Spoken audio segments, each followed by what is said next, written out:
and welcome to a special edition of Power Play. I'm Vashi Capellos in Toronto on this Monday evening. Tonight, it's finally Election Day. Who is ready to stand up for Canada with me? Who's voting for change for Canada? So send us to Ottawa to hold the line, to stand up for everyday people. Voting is underway right now across the country to pick Canada's next Prime Minister, with polls in all provinces and territories still open at this hour. We've got full coverage for you tonight, starting off with our strategy session on the final pitch to voters. Kathleen Monk, Corey Tonight, and David Hurley. There they are. They're with me in moments. Then we're going to take you to our reporters who are stationed right across the country. They are standing by at party headquarters. There they are. What's at stake for the leaders and their parties tonight? We're going to dive into that with all of them coming up. Plus, we've got the final polls and seat projections from coast to coast to coast with our pollster of record, Nick Nanos. And we'll close out with one last campaign front bench. Brian Gallant, James Moore, and Tom Mulcair will be with me a little bit later on. That's all ahead as Canada decides. By building the strongest economy in the G7. And that's what we're going to do. But Lead us, Big Daddy! I think to have 10 or 15,000 people at one political rally, this is a movement like we've never seen, because people want change. They want to put our country first for a change. And in all those struggles, I found that you can either laugh or cry, right, in the tough times. And I always choose that you gotta have joy in the struggle. Do you think Mr. Carney understands Quebec?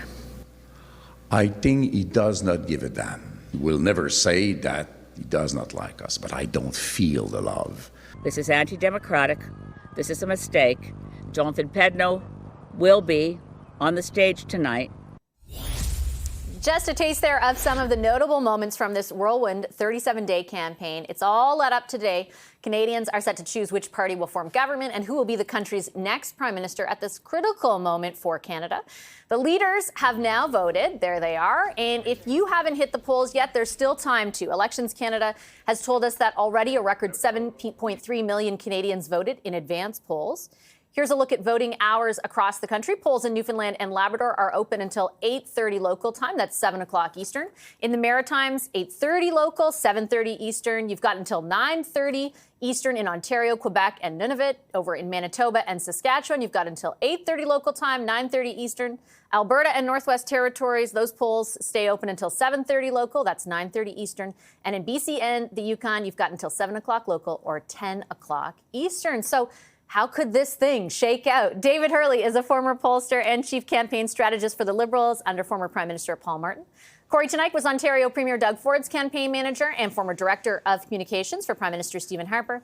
And Kathleen Monk is a former NDP strategist and Director of Communications to the late Jack Layton. Hi, everybody. So happy to be with you on a big day. David, I'll start with you. When you think back over the course of this campaign, what do you think it's been about? I think it's been about leadership, and I think it's been about three people in particular have driven this campaign: Carney, Trump, and Poilievre. And Carney, by being visible change from Trudeau and by projecting quiet economic competence, is one piece of it. Trump, by creating an existential threat to Canada, is another piece of it, because that scared the Bloc Québécois voter into the Liberal camp. That's one of the big developments in this campaign. The other big development relates to Mr. Poilievre, and frankly, I know that he is generating a lot of enthusiasm, and we'll get to that. But he's also generating a lot of fear, and fear among the left. And so that is the reason why New Democrats in large numbers are going to Mark Carney, an avowed capitalist, because of that fear of Poilievre. So the Conservatives ran a campaign that was so designed to motivate Conservatives that they scared the shit out of New Democrats. And the combination of that and Trump and Carney is why we are where we are today. Great points. Reminder, family show. Corey, you need that reminder as well. I'm just filling in for Reed, so. I understood. No. You're much appreciated. Corey also needs a warning about that. Do you think this has been about leadership? I think leadership is always on the ballot. when it comes to election campaigns. These races have a tendency to presidentialize in a way around the leaders of the parties. And I think that's why it's been somewhat challenging for the Conservatives in this race, in that Poilievre has been polling below the party consistently. Carney has been polling above the party consistently. Singh is, strangely enough, is actually more popular than his party right now for the reason that David mentioned. But I think that's why we've seen the Conservative ballot question and framing of the vote change a bit over these last couple of weeks. They've pulled Poilievre from their ads. They're using former Prime Minister Harper in their advertising to try to bring home some of these voters that have left the Conservative Party, especially older males, who still think fondly of Harper. So, leadership's always on the ballot. It's going to be, I think, a challenging election for the Conservatives as a result of those things. But we'll see whether that enthusiasm within the Conservative base that you see embodied in the rallies that Poilievre's been holding, whether that is greater in its effect than the fear factor for progressive voters that have been fleeing to the Liberals. So we'll lots of excitement tonight. We'll see what happens. Oh, yeah, for sure. How would you characterize, Kathleen, you're a seasoned campaigner, how would you characterize this campaign? I feel like, the last few elections, we were always talking about how nasty and uncivil things were. I could be totally off the mark, but I just did not feel like this campaign was that nasty or was uncivil. Like, it was fairly serious. Fairly serious, and you might potentially, depending on what the result is tonight, of course, understanding that people are still going to the polls. But the summary of this campaign might have been over before it started. I would take a bit of I would agree with my colleagues in saying, yes, of course, it's about leadership. Elections always are. But I would go further that I think ultimately this election will probably, if it turns out to be a Liberal government, whether minority or majority, will actually turn out to have been a rejection of right-wing style, American-style politics, and Trump specifically. That if there's a loser in this campaign, if the Liberals do in fact win tonight, the loser is Trump. And I think that the decision really was made by a majority of Canadians really sometime in mid-March, mid to late March, maybe even before the writ was dropped. I say that because, Corey and I have talked about this before, on question period, that there's always been a larger proportion of progressive voters in Canada than there have been Conservatives. They're generally, at the most, they seem to be able to get is 4 out of 10 voters to come over to their team. And so if there's a case, which there happened to be, unfortunately, in this election, where those progressive voters concentrate, as they have, because of the fear that Mr. Trump has, brought upon Canadians, they can have a higher concentration than Conservatives. And that's what we're seeing, where we've seen a lot of New Democrat voters and Bloc voters basically lend their vote. It looks like the Liberals are borrowing some votes in this particular campaign from those other progressive parties. And, and that's how they're probably going to push themselves over that, magic number of 172. To what degree do you think, David, and if we could in the control room just pull up Trump's latest post today, which essentially argued that Canadians should elect him, to what degree do you think Trump is going to be a motivating factor for people? Well, I think for a lot of people, he's the motivating factor. That's why the Liberals are in this race. I mean, if you look at how people think about the parties and the leaders when they talk about domestic issues, you see a much lower Liberal vote. You see a much higher NDP vote. You see a very different complexion. If the election was about affordability and housing and healthcare, this would have been a tough election for the Liberal Party. But for many, many Canadians, this election is about Donald Trump. And increasingly what we've seen as the campaign has gone on is a battle between two ballot questions. The Conservatives driving the ballot question that existed before Trump about domestic issues and affordability and the record of the Liberal government that was so unpopular. And that is going to drive out more Conservatives than have voted for a very, very long time in Canada. But on the other hand, there seem to be more Canadians who are overlooking what they didn't like about the Trudeau government to say this person in this circumstance is the right person to deal with this issue. And so I think that if the Liberals win this election, they'll have won it because of Donald Trump. If Kamala Harris was the U.S. president, Poilievre would have coasted to victory. Do you think that's true, Corey? And if the Conservatives win, because again, we don't know, we don't know what the outcome is yet. But if they do, why will they have won? Do you think? Because frustration with the Liberal Party and the record of the government was of greater importance to voters than fear of Trump. I think I'd make one other point, because there's one other factor in this, and that's Justin Trudeau. I think if all other parts remained the same, the Conservatives ran the same campaign that they have in this election, but it was against Justin Trudeau, I think they would be winning a massive majority tonight. And I think the removal of Trudeau from that equation has allowed a change in the frame. The other thing that's interesting that's going on, Vashi, is a lot of what I would describe as core Conservative voters who are older, both men and women, people over the age of 55, have decided to vote Liberal this time, and in much greater numbers than has been the case in the last 4 or 5 elections federally. And I think it's around that Trump issue. Younger voters are going to be more affected by affordability issues. It's younger voters that are fighting to try to get housing. It's younger voters that are whose paycheck is maybe a bit more vulnerable to some of the inflationary pressures that we've seen. And so the Poilievre message that was working in 2024, I think is a lot more appealing to those folks. Older voters, they're seeing the market turmoil from Trump. They're not so worried about housing accessibility because they probably have their own house. So this is a different election in a lot of different ways. But certainly Poilievre has activated a much younger cohort of voters than Conservatives typically do, and at the same time lost some traditional Conservative voters to the Liberals as well. Corey kind of highlights one of the cleavages, right, between old and young, more so like people who own a home and who don't. There's going to be definitely, an eastern or central component versus, in particular, the prairies, right? Yeah. And I'm just wondering, Kathleen, as we look ahead, those all point to a massive challenge for whomever wins, to me. Yeah. Yeah, they do.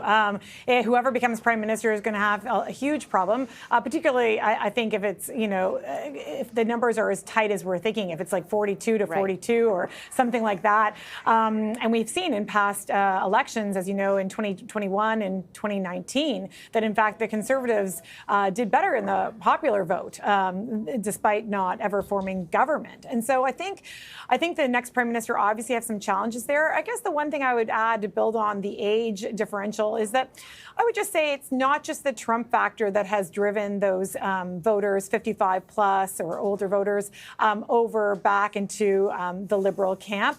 I did some focus groups last summer, and older voters, both men and women, had some concerns about Poilievre, about his failure to get his security clearance, his concerns around pension, his comments around pensions and the CPP. So there were other latent concerns that I think got activated, especially when the fear of Trump and Trump's threats against Canada and kind of sealed the deal, if you will, which really locked in that older cohort of voters to not voting for Conservatives. Okay, I got to leave it on that. You got the last 30 seconds, David. It's all right. I think the gender divide is larger than the generation divide. Right. It is, yeah. In this election campaign, because the Liberals are actually narrowly ahead among people under the age of 35 because of their strong support among young women. Conservatives win among men up to the age of 55 decisively, and then they're losing. But Liberals are winning among women of all age groups. And I think there is a real resistance among women to Poilievre and to right-wing politics in this country. Well, 100%. Another cleavage to deal with on Tuesday. I'll leave it there. Thanks, everyone. Really appreciate the analysis this evening. David Hurley, Corey Teneycke, and Kathleen Monk. Coming up, as leaders wait for tonight's results, we've got reporters across the country. They're at campaign headquarters. There they are. They're going to have the latest from there. Michael Couture, Abigail Beeman, Judy Trin, Jeremy Chahan, and Rob Buffum are all standing by. They'll be with us in just 2 minutes.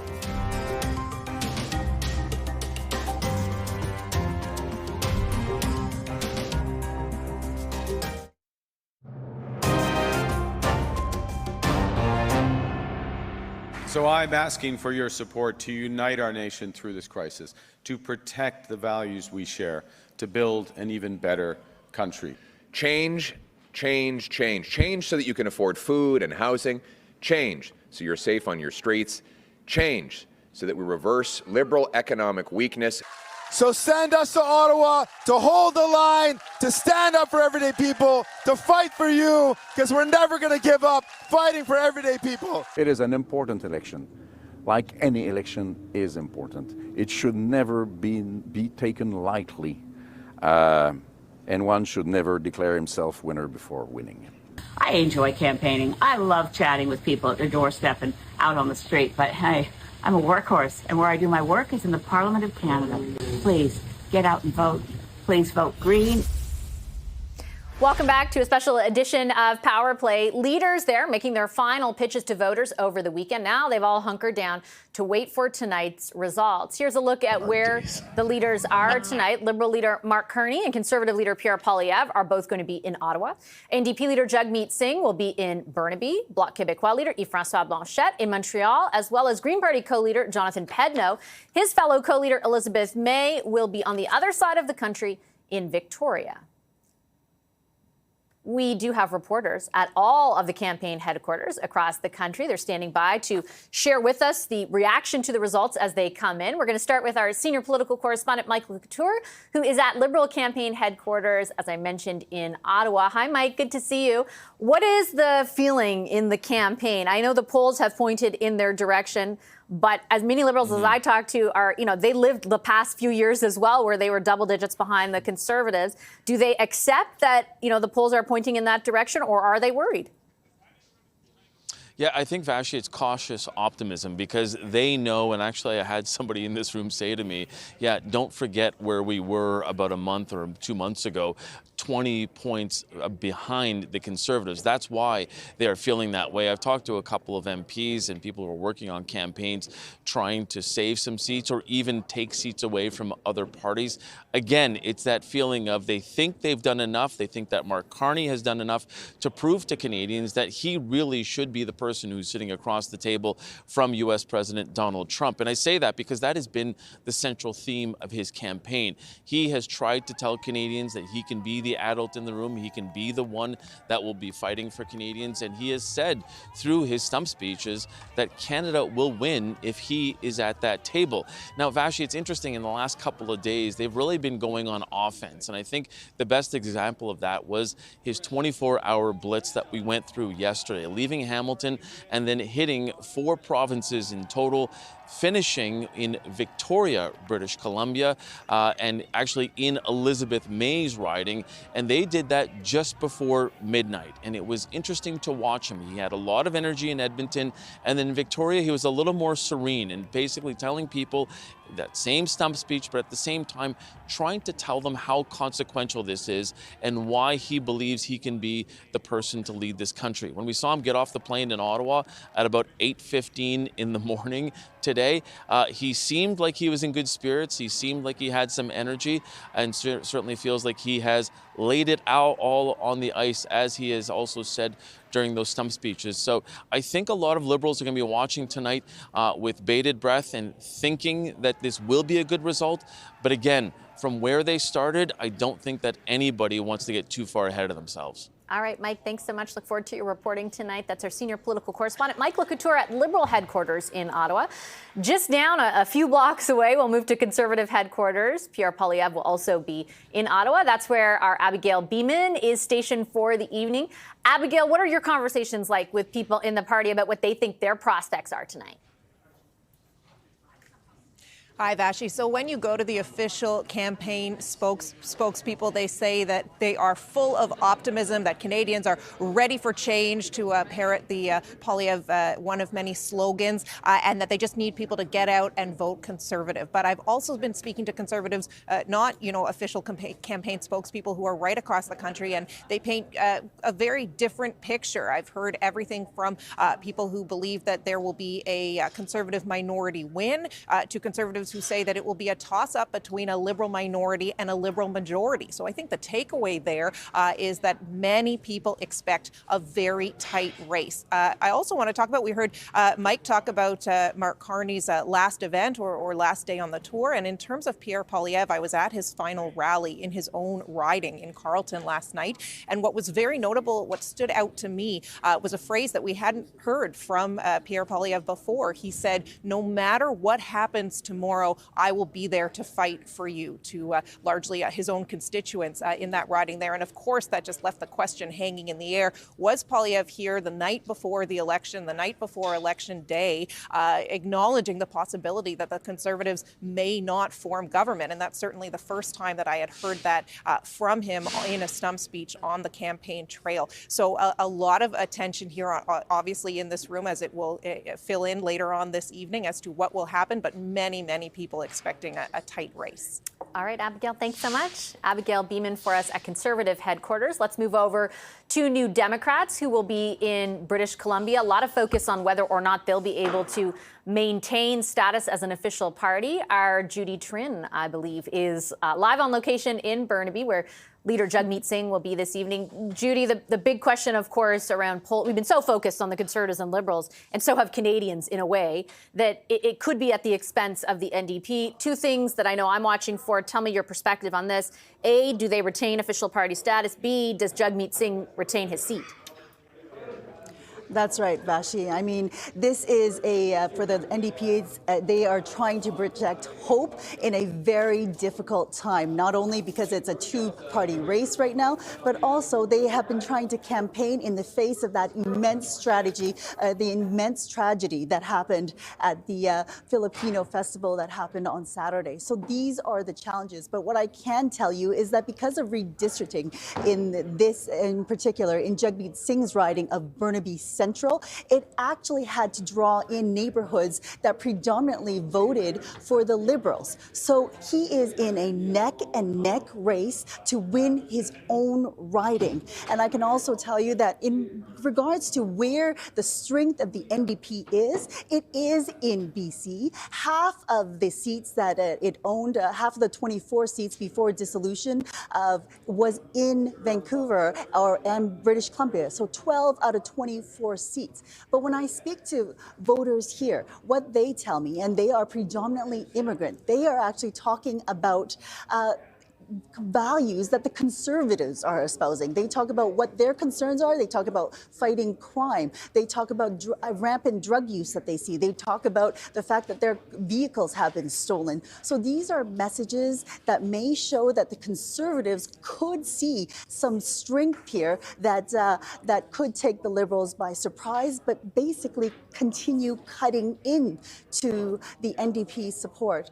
And Vashi, I have to tell you that in these past few days, I have heard messaging from Jagmeet Singh, which is the strongest I've ever heard in terms of his speaking and his speech after the tragedy that occurred at the Filipino festival. He called on voters to embrace hope, to turn away from fear, and to be a force for resistance, to push for social services, and that he's saying that the NDP can continue doing that as it did with daycare, expanding pharmacare and dental care. But it's hard to say if that message will resonate in BC and across Canada, Vashi. Yeah, a key storyline to keep our eyes on tonight. Thanks so much, Judy. Judy Trin for us in Burnaby. Quebec will also be a key storyline for us to watch, and a key province for us to watch, rather, this evening. The Liberals are hoping to make significant gains there, primarily at the expense of the Bloc Québécois. Bloc leader Yves-François Blanchet has also most recently made some pretty scathing comments about Canada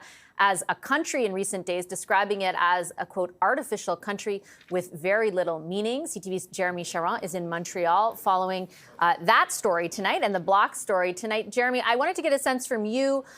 The Bloc leader was the first to pivot away from the idea that, you know, it was going to be an ultimate success story for them. Instead, that he said, 10 days ago, I think it was, Mark Carney's going to win, so your vote's essentially safe with me. A message later Jagmeet Singh adopted as well.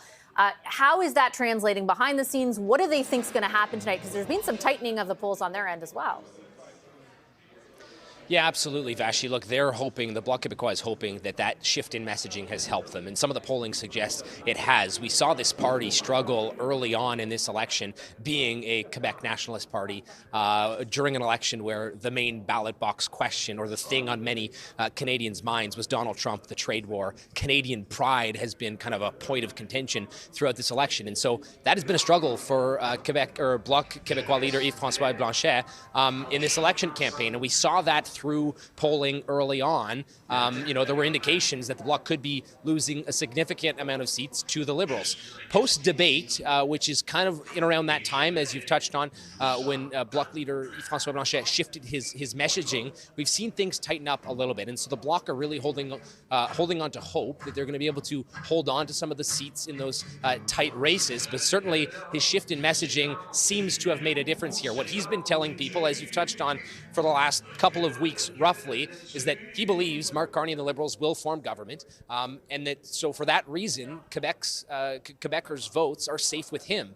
And if they want Quebec priorities to remain a focus and be front and center in Ottawa, they need to send Quebec or Bloc MPs to the nation's capital. That has been the pitch from Yves-François Blanchet, and it seems to be working. The question is how much it has worked, Vashi. How many seats will the Bloc lose, because they are expecting to lose some, 33 at dissolution, and how many will the Liberals win? They had 34 seats at dissolution. So the other thing here is the answer to that question could have a significant impact on the result of this election, and whether or not it's a majority or a minority. Bloc Québécois leader Yves-François Blanchet has been, continuing to pitch that if it's a minority, he could be the party to hold the balance of power. So a lot of big questions here tonight, Vashi. Yeah, definitely a possibility, that last point you made. Thanks, Jeremy. I appreciate it. Looking forward to your reporting as well this evening. Jeremy Charron reporting for us from Montreal at Bloc headquarters. Finally, the Green Party could be fighting for its survival as well tonight. Let's swing over to Rob Buffum, who is in Victoria, where co-leader Elizabeth May will be later today. Hey, Rob, one co-leader there, one co-leader in Montreal. The storyline very much the one around, questions of survival. What will you be watching for this evening there? Well, Vashi, we're at Elizabeth May's headquarters for the night here. It's a winery in the Saanich Peninsula, and they're getting ready for a party. They're setting up for a celebration. We're told that the Canadian rock band Chilliwack will be playing some songs tonight, but there is also no doubt that undercutting that festive mood is some acute awareness that this could be a very tough night for the party and for Elizabeth May. I would say cautious optimism would be a phrase that's been used here. Optimism because there's no doubt that Elizabeth May is a very popular person in this riding, and she's a very good campaigner. She also has a reputation well beyond the riding and represents it well. People are proud of the fact that she's been a Parliamentarian of the Year in this area. But at the same time, that optimism is certainly tempered by a few factors, including that in this riding there is a significant history of Conservatives. May punched through in 2011, becoming the first ever Green Party MP in the country, beating a Conservative MP and Cabinet Minister Gary Lunn, who himself had served here for 14 years. And ever since, the Conservative has come second in this riding. So there's an awareness that it is certainly Conservative territory as well. And there's an additional concern both here and extending to places like where Mike Morris is, that progressive voters that traditionally vote Green could this time around switch their vote to the Liberals or Conservatives, bleeding away some that support the Greens will need if they want to get re-elected. And of course, this all comes with the backdrop of what has been a difficult campaign for the Greens, particularly not having a seat at the leaders' debate, something that May said made it very difficult for them to get as much attention on their platform as they would have liked. They say ideally they will come away from tonight with 3 seats, but we'll have to watch in the next few hours whether or not they can cling to the 2 they had. And all eyes here will be on Elizabeth May, Canada's first ever Green Party MP, to see whether she can punch her 5th ticket to Ottawa. Vashi. Rob, thanks so much. Looking forward to it. CTV's Rob Buffum for us in Victoria at Elizabeth May's Green Party headquarters for the evening. And we will be checking back in with everyone for tonight's election coverage right here on CTV. It gets started at 7 o'clock Eastern. Coming up on tonight's program, though, what are the numbers telling us? Nanos Research founder and CTV's pollster of record, Nick Nanos, will be with me next. There he is to talk about that.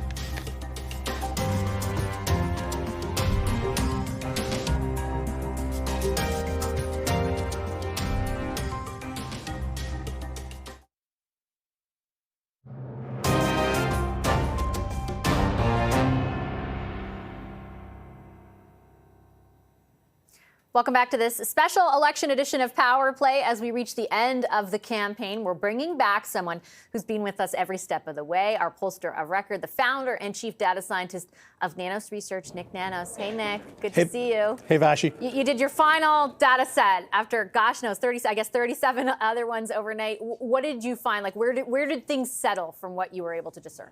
You know, it's interesting, Vashi, when we look at the last survey that we did yesterday and released yesterday, it's a mad dash to the finish between the two frontrunners. Only 3 percentage points between the Liberals and the Conservatives. And Vashi, if you remember, over the course of the campaign, you know, the Liberals have had upwards of a 10, 11-point advantage, and that's been narrowing down over the last number of days. And, you know, the two key battlegrounds, Ontario and British Columbia, are a toss-up. They're a statistical dead heat, and there's a lot of seats in play.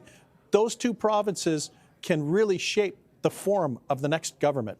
And what's your sense, Nick, of the narrowing? Like, as you point out, there were points in the campaign, particularly the first half, where the Liberals looked like they could run away with this thing. Yeah. In the last 10 days, even the last week, from what I remember from our conversations, that's when you really saw a tangible narrowing.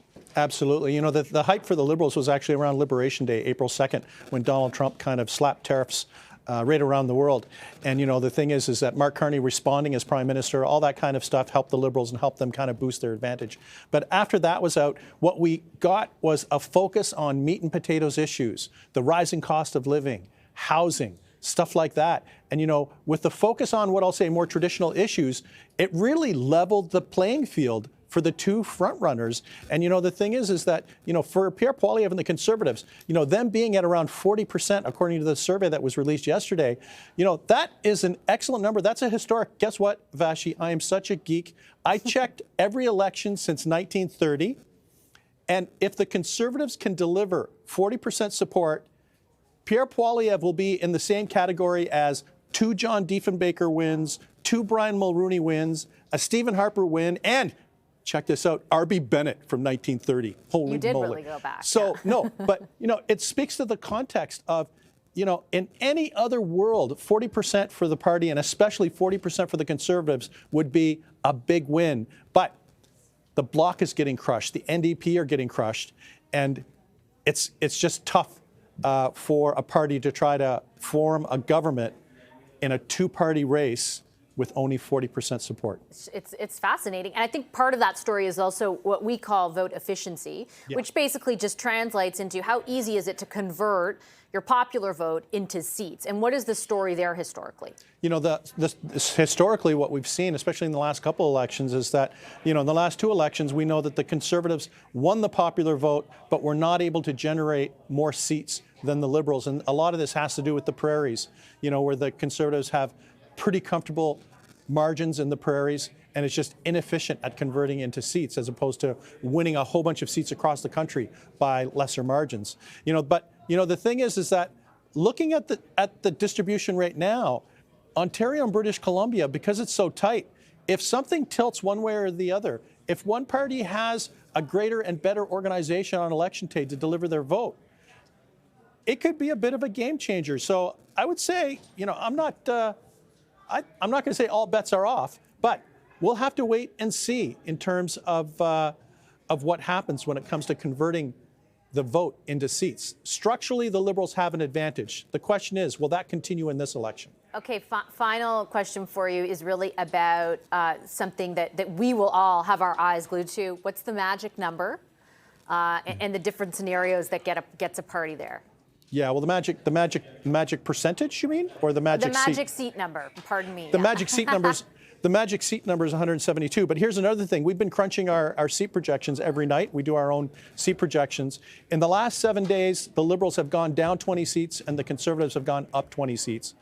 You know, it's like if this election continued for another 2 to 3 weeks, it might look very different than an election that's finishing today. Yeah, very true. Okay, there you see it on your screen, 172. Our eyes will be peeled on that number. Nick, thanks so much for making the time, as always, tonight and throughout the entire campaign. Really appreciate it. Okay, bye-bye. That is Nanos Research Chief Data Scientist and Founder, Nick Nanos. Coming up, we've got one last campaign front bench. We're back with that conversation after a short break.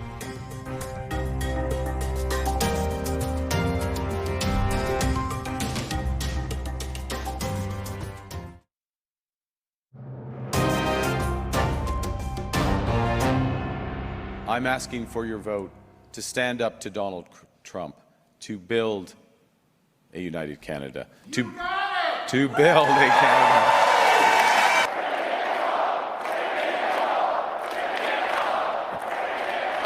Look, this has got to be the biggest political gathering of the 21st century. We got 5 days left. I didn't hear any bell.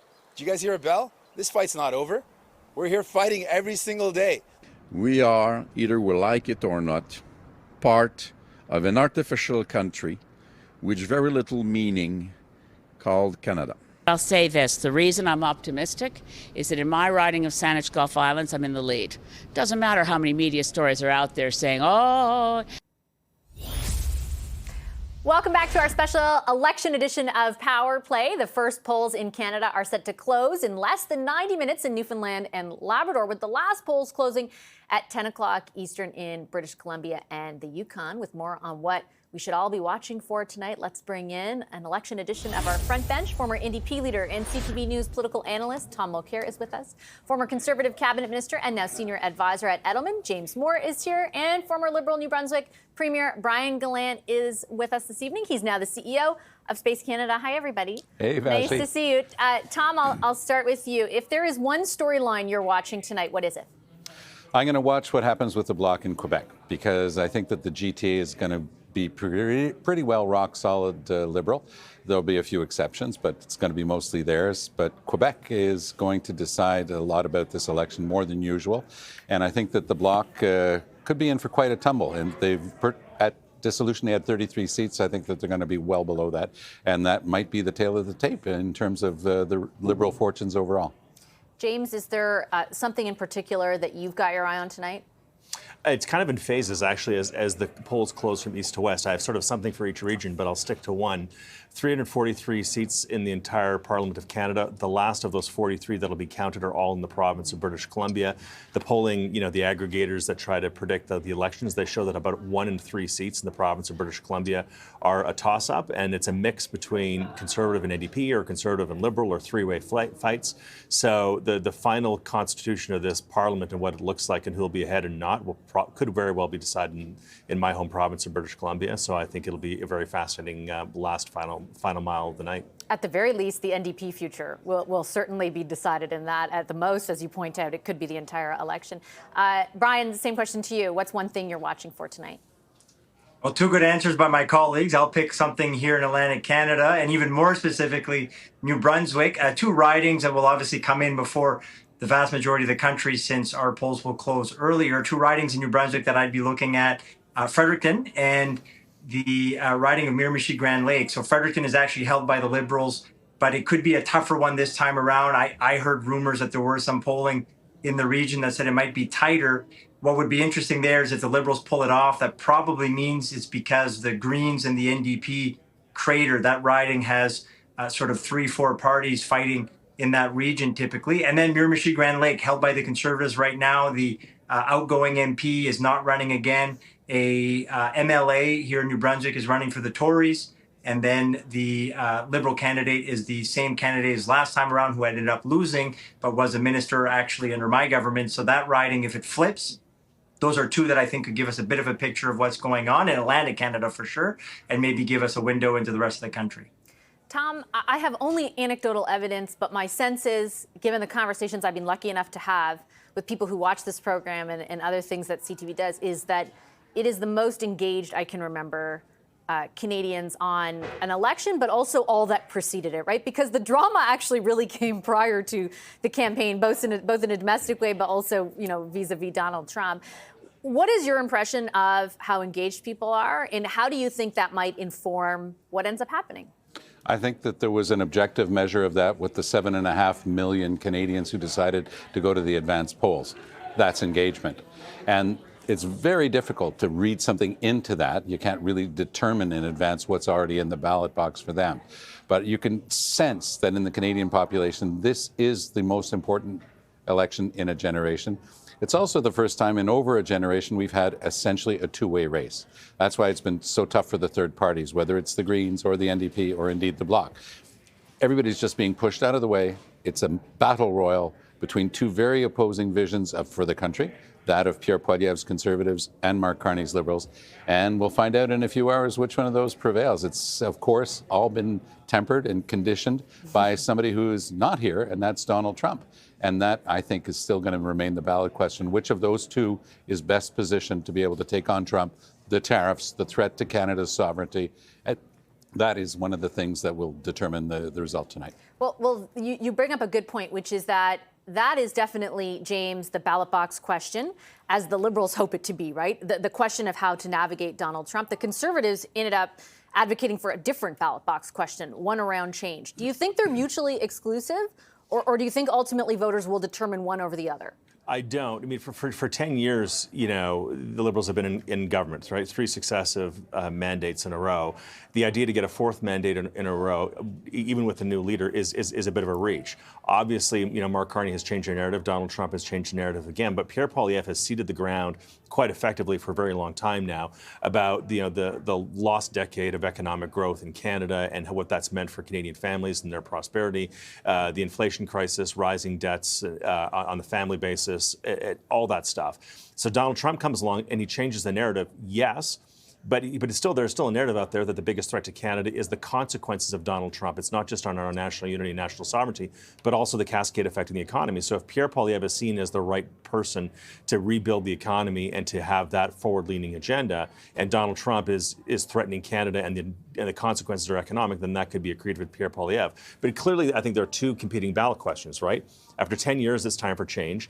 And then on the other side, it's Donald Trump as a threat, Mark Carney is the answer.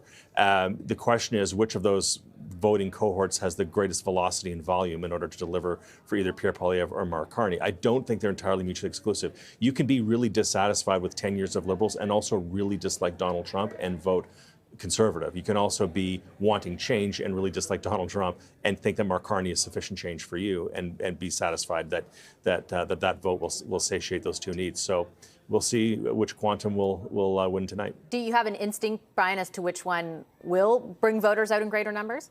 Ask me in a couple hours. And okay, I'll ask Brian right now.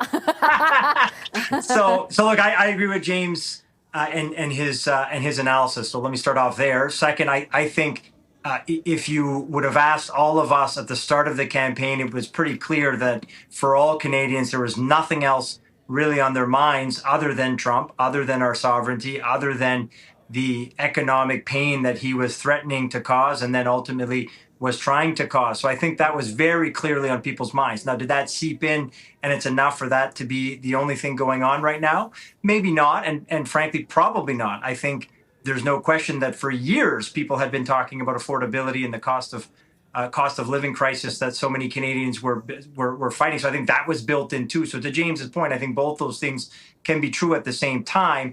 Nevertheless, I think you were just on with Nick Nanos, and I think it's fair to say that somewheres at the start of April, maybe people started to say, well, the Trump thing seems to maybe have cooled down a little bit, but I still care deeply about affordability. So we started to see maybe some numbers shift a little bit.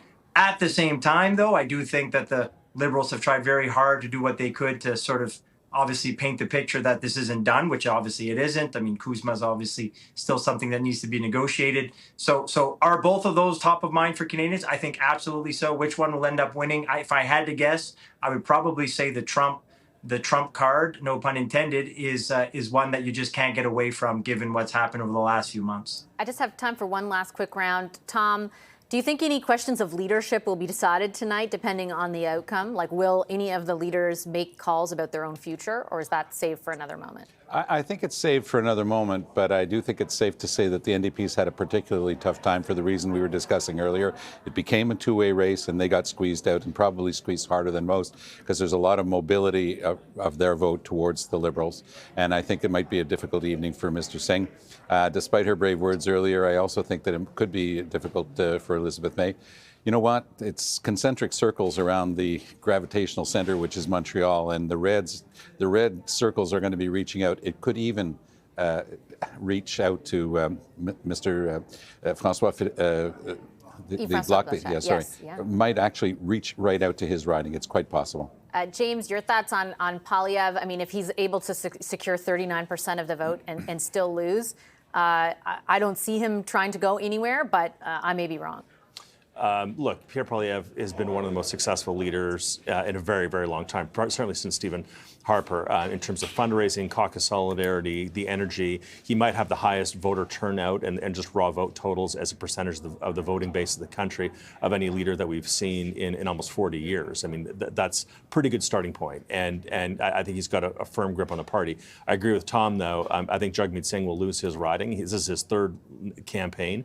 And the longer he's been there, the worse he's done. And I think that's time for him to go. And I think the voters will show him the way very quickly. I also think Elizabeth May is probably going to lose her riding in Saanich Gulf Islands to the Conservatives. I got less than 30 seconds. If Mark Carney loses, is he sitting in opposition benches, Brian?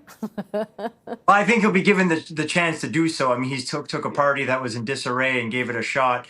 And on Singh, I'm going to add, just because I think somebody probably didn't want to do that, he inherited a party and halved the seats in one of the elections. So certainly if he doesn't have a good run today, he's going to have a tough night. Poilievre, I think if I were advising him, I'd say no matter what happens, take some time to think it over. You certainly have a lot of things that you can say that you merit another shot. I'm going to leave it there. Thanks, everyone. Really appreciate it. Tom Mulcair, James Moore, and Brian Gallant. We've got more election coverage after a short break. Stay right there.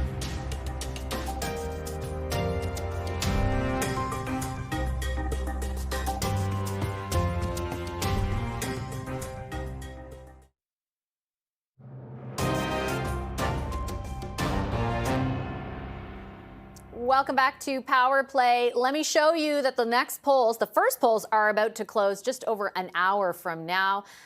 There are lots of different times that polls across the country close, so take a look there. You can still vote, is the bottom line. So get out there if you can and do so. We are going to be with you starting at 7 o'clock Eastern, right across all our platforms here at CTV, myself alongside my colleague Omar Sachedina with some amazing analysis of, I don't know what that is, but with some amazing analysis, I promise, of the results as they come in as soon as those polls close. Former politicians, key strategists, people who really know what they're talking about, they will join us. It's going to be a fantastic night of coverage all the way into the wee hours of the morning in a nail-biter of an election. I'm so happy I can be with you. I'll be back in an hour, and I'll leave Power Play there. Thanks so much for watching. I'm Vashti Capellas. Have a wonderful rest of your evening. We'll see you soon.